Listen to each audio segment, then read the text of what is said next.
जय श्री राम भाइयों। मैं महामंडलेश्वर डॉक्टर मोनानंद सरस्वती रामानंद आश्रम से। देखिए, नारद जी महान वैष्णव भक्त हैं भगवान के, नारायण के, और काम विजयी हैं।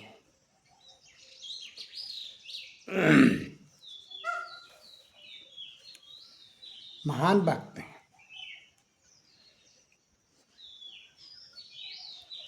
नारद जी उठते बैठते चलते फिरते केवल नारायण को स्मरण करते हैं। परमात्मा का स्मरण सतत लगा रहता है उनको।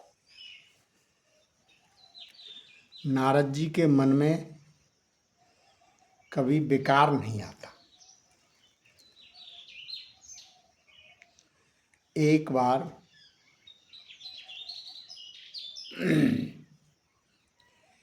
हिमालय पर्वत की तलहटी में तपस्या कर रहे थे। इंद्र ने कामदेव को भेज दिया अप्सराओं के साथ। कामदेव ने बहुत प्रयास किया, लेकिन नारद जी पर इसका कोई प्रभाव नहीं पड़ा। अंत में कामदेव ने भगवान नारायण की स्तुति की और नारद जी की स्तुति करके दंडवत प्रणाम करके कहने लगा, आप काम विजयी हो गए। बस इस जीव को कब काम आ जाए, मन में कब काम बैठ जाए, कुछ पता नहीं। इसीलिए अभिमान मत करो। कामदेव चला गया। नारद जी भी अपनी तपस्या पूरी करके चले। विचार किया भगवान भोलेनाथ से मिलने पहुँचे। भगवान भोलेनाथ ने स्तुति की नारद जी की, कुशल क्षेम पूछी। नारद जी कहने लगे, मैं तपस्या कर रहा था, इंद्र ने कामदेव को भेज दिया। भगवान सदा से तो सब जान गए। वो कहने लगे, नारद जी फिर क्या हुआ? बोले, होना क्या था, मुझ पे उसका कोई प्रभाव नहीं पड़ा, मैं टस से मस नहीं हुई। बस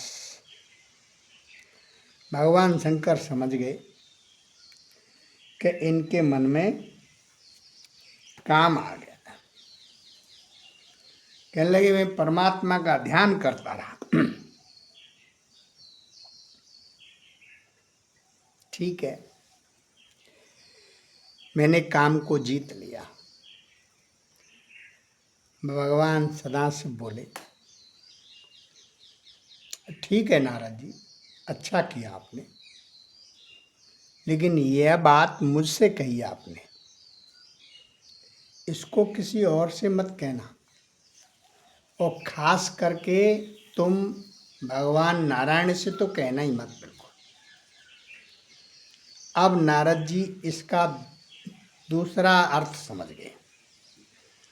नारद जी कहने लगे अपने मन में विचार करके कि भगवान सदाशिव समझते हैं कि मैं ही काम विजयी हूँ, मेरे बराबर कोई नहीं है। अरे मैं तो इनके बराबर हो गया, मैंने भी तो काम जीत लिया, क्यों ना कहूँ विनाश काले विपरीत बुद्धि।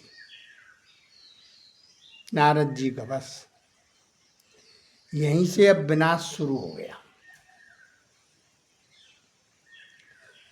दंडवत प्रणाम करके विदाई लेकर के भगवान शंकर से सीधे विष्णु लोक गए। वैकुंठ धाम में जा कर के भगवान विष्णु ने उनकी आवत भगत स्वागत किया, आसन दिया। बोले नारद जी, आप कहाँ से चले आ रहे हैं? बोले जाना आना क्या था, मैं इस समय तो हिमालय से आ रहा हूँ और वहाँ उसकी तलहटी में तपस्या कर रहा था। फिर मैं कैलाश पे गया, सदाशिव से मिला।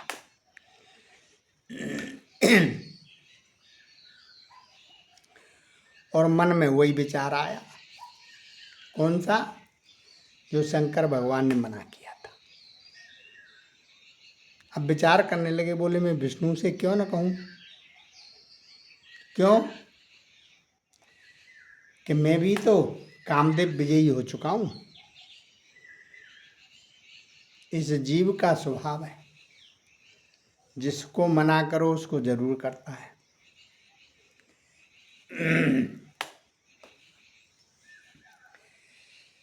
कहने लगा है मैंने विजय प्राप्त की है, कहने में क्या हानि है। और भगवान से कह दिया। भगवान बोले ठीक है, आज नारायण जो है लक्ष्मी जी के साथ विराजे थे। बोले ठीक है नारद जी, आप तो काम विजयी हैं। आगे क्या हुआ वही बात दोहरा दी। कामदेव आया था, बहुत प्रयास किया उसने, मैंने कामदेव के बाण एक भी नहीं चलने दिया। और मैं भगवान नारायण बोले हाँ, बोले कामदेव आपका क्या कर सकता है।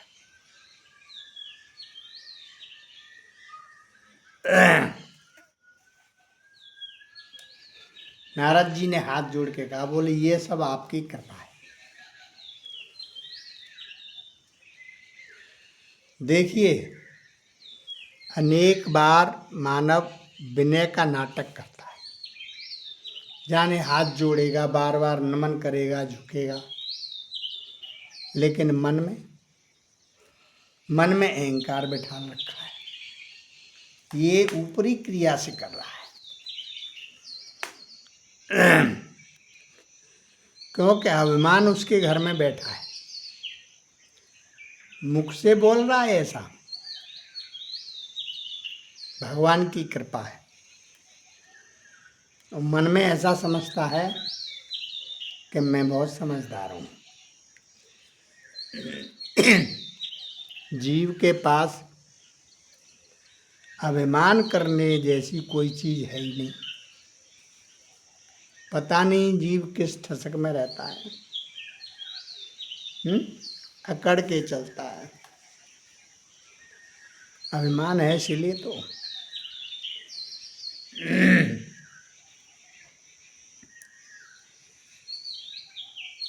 काम के ऊपर विजय प्राप्त कर ली। नारद जी ने ऐसा कहा भगवान विष्णु से। भगवान नारायण समझ गए कि हाँ, नारद जी को अभिमान आ गया है और अभिमान का वृक्ष बढ़ जाएगा तो विनाश हो जाएगा। और नारद जी मेरे परम भक्त हैं, इसीलिए मुझे इस अभिमान रूपी वृक्ष को उखाड़ के फेंकना है जल्दी से, नहीं तो अनर्थ हो जाएगा।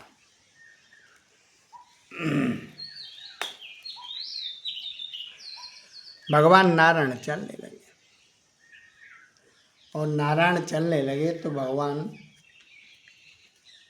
विष्णु ने क्या किया, उन्हें विदा किया और आगे जाकर के अपनी लीला से एक नगर की रचना कर दी। और शील निधि नाम के वहाँ राजा को बिठा दिया। उसकी पुत्री विश्वमोहिनी। नारद जी जैसे ही गए, उठ के खड़े हुए, दंड प्रणाम स्वागत किया, पुत्री को बुलाया, उसका हाथ दिखाया। पुत्री इतनी सुंदर सी, नारद जी मोहित हो गए। बोले तो बहुत सुंदर है, और इसको जो विवाह करेगा वो त्रिलोकी होगा। बस अब यहीं से शनिचर बैठ गया नारद जी को। तो कहने का तात्पर्य यह है कि कभी भी मनुष्य को अभिमान नहीं करना चाहिए। जय श्री राम।